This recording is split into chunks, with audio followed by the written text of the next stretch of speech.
రాజధాని ఒక పక్క 15,000 కోట్లు ఇచ్చింది గవర్నమెంట్. అదేవిధంగా ఏదైతే పాత ఎల్లిపల్లి కంపెనీలు ఒక్కొక్కళ్ళు క్యూ కడుతున్నారుగా, ఒక్కొక్క కంపెనీ మేము వచ్చి ఇక్కడ ఇన్వెస్ట్ చేస్తామన్నారు కదా!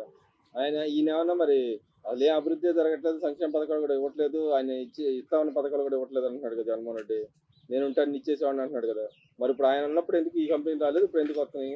ఇంకో పక్క రాజధానికి ఎలా డబ్బులు ఇస్తున్నారు? ఏమండే, రాజు మంచోడు అయితే రాజ్యం సుభిక్షంగా ఉంటుంది. అసలు రాజే సన్నాసుడు అయినప్పుడు ఆ రాజ్యం ఏముంటుంది? ఆ ప్రజలు ఏముంటారు? ఆ ప్రజలు ఏవి మంచి అవలక్షణాలు వస్తాయి? రావు కదా. మరి ఈయన ఉండగా కరోనా వచ్చింది, ఎవడన్నా ఇచ్చాడు ఈయనకి? ఇలా రాజు మంచోడు కాబట్టి బళ్ళో పిల్లలు 10 పైసలు కూడా వాళ్ళు దాచుకొని 10 పైసలు కూడా తీసుకొచ్చి మొన్న వచ్చిన తుఫానికి ఇచ్చారు. రేపు రాజధానికి కూడా బళ్ళో పిల్లలు కూడా ఇస్తున్నారు, స్వచ్ఛంద సంస్థలు ఇస్తున్నాయి. మరి నీకెవరైనా ఇచ్చారా? ఎందుకు ఇస్తారు నీకు? నువ్వు రాజు మంచోడు కాదు. రాజు మంచోడు గారు అప్పుడు ఏం చేస్తారు? ఎవడో ఇలా రాజు మంచి రాజు దొరికాడు రాజ్యానికి, రాజ్యం పరిపాలిస్తున్నాడు కాబట్టి ఇస్తారు. మొన్న 100 కోట్లు వచ్చినాయి, రేపు రాజధానికి కూడా 100 కోట్లు వస్తాయి, ఇస్తారు. పిల్లలు దాచుకున్న ముంతల్లో డబ్బులు కూడా తీసుకొచ్చి చంద్రబాబు నాయుడు దోషెట్ట పోతున్నారు. దానికి ఏమంటారు మీరు? ఎవరు మనోభావాలు వాళ్ళవి. మీ మనోభావాలు దొంగ మనోభావాలు. స్వచ్ఛందంగా ఇచ్చేవాళ్ళేమో మంచి మనోభావాలు కాబట్టి వాళ్ళు ఇచ్చుకుంటున్నారు.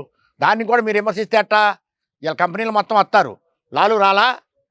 లూలు కూడా వచ్చారుగా. ఎందుకు వచ్చారు వాళ్ళు? నువ్వు గతంలో ఎలగొట్టావు. మీరు ఎవడు అడిగినా, అమ్మటి రాంబాబు గారు అడిగినా, మరి ఎవడు అడిగినా కానీ, పేరు నానిగాడు అడిగినా, కొడాల నానిగాడు పర్సంటేజ్లు అడగటం, మీరు కంపెనీలో వాటాలు అడగటం, పర్సంటేజ్ ఎవడొస్తాడు? ఒక చెడు కాడికి ఎవడు రాడు. మంచి కాడికి 10 రూపాయలు ఇచ్చి వస్తారు కానీ ఒక చెడు అంటే 100 రూపాయలు ఇచ్చి వదిలించుకుంటారు. మీరు చెడు అనుకున్నారు, వదిలించుకొని వెళ్ళిపోయారు. సాక్షాత్ మన ఎంపీ, మా గుంటూరు ఎంపీయే వదిలించుకొని పోయాడు కదా చిత్తూరు జిల్లా నుంచి, తెలంగాణ వెళ్ళిపోయాడు కదా. చిక్కు తెలుసుకోవద్దు మీరు. ఎవడైనా సరే ముంగల ఇల్లు చూడాలి, తర్వాత ఈది చూడాలి, తర్వాత ఊరు చూడాలి, తర్వాత జిల్లా చూడాలి, తర్వాత రాష్ట్రం చూడాలి. అంతే తప్ప ఎవడు ఇల్లు వాడు చూసుకోవడం కాదురా బాబు పరిపాలనకు రాగానే. అదేవిధంగా ఏదైతే గతంలో జరిగిన అవినీతి అక్రమాలకు సంబంధించి ఏదైతే అధికారులు ఇన్వాల్వ్ అయి ఉన్నారో వాళ్ళందరూ ఇప్పుడు అప్రూవర్గా మారి గత గవర్నమెంట్ మమ్మల్ని ప్రాణహాని చేసే విధంగా బెదిరించి మేము చేసామని ఒకళ్ళు బహిరంగంగా చెప్తున్నారు. దాన్ని ఎలా చూడుతుంటారు? ఐపీఎస్లు ఐఏఎస్లు ఇప్పుడు ఐపీఎస్ల దగ్గర కుక్కలు పెడతారు, వాళ్ళకి నేర్పి దొంగలు పట్టుకుంటాయి అని చెప్పి. అసలు ఈ ఐపీఎస్లే కుక్కల కంటే వీళ్ళు ఒక దొంగలు. ఐపీఎస్లు ఐఏఎస్లు ఇంకా దొంగలు కాబట్టి ఇలా ఇంతమంది సస్పెండ్ అవుతుంది. ఇంకా ఇప్పుడే ఉంది, ముందుంది ముసళ్ళ పండుగ వీళ్ళకి, ఐపీఎస్లకి ఐఏఎస్లకి. వీళ్ళు చేసేయని దుర్మార్గ పనులు. సంకల బుక్కులు పెట్టుకొని మొత్తం వచ్చి మాకు అయ్యా సూరిబాబు గారు, అయ్యా శ్రీరు గారు పొలాలు ఇవ్వండి, మీకు రాజధాని వచ్చింది, మీరు మాకు మంచి భవిష్యత్తు ఉండదని ఆ ఐపీఎస్ ఐఏఎస్లే చెప్పారు మాకు.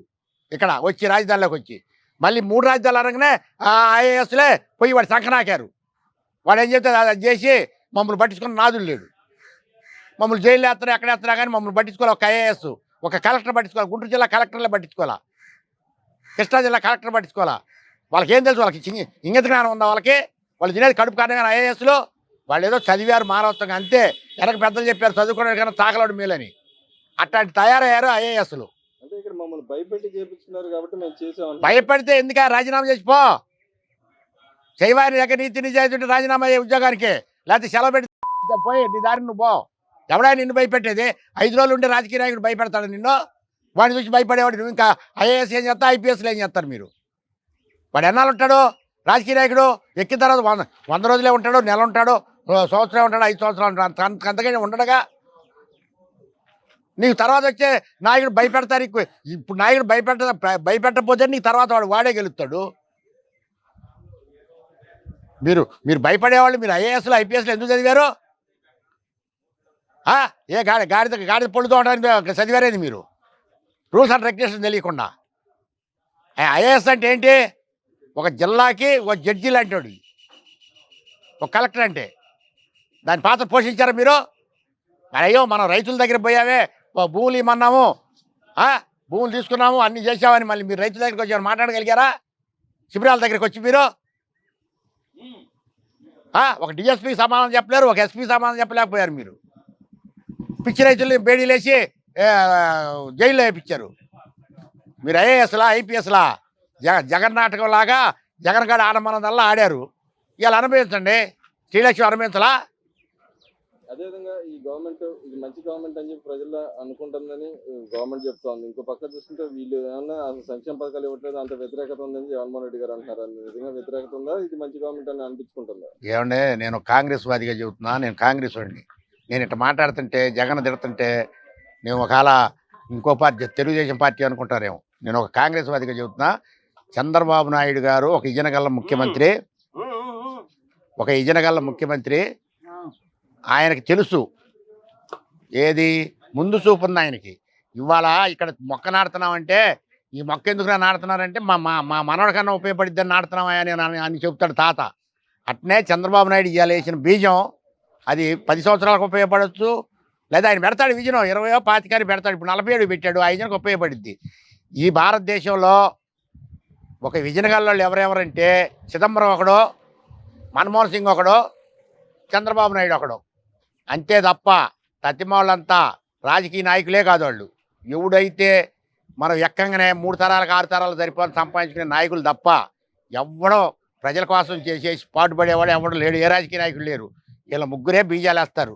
చంద్రబాబు నాయుడు గారు మాకు ఒక వరం, ఈ రాష్ట్రానికి ఆంధ్ర రాష్ట్రానికి ఒక వరం.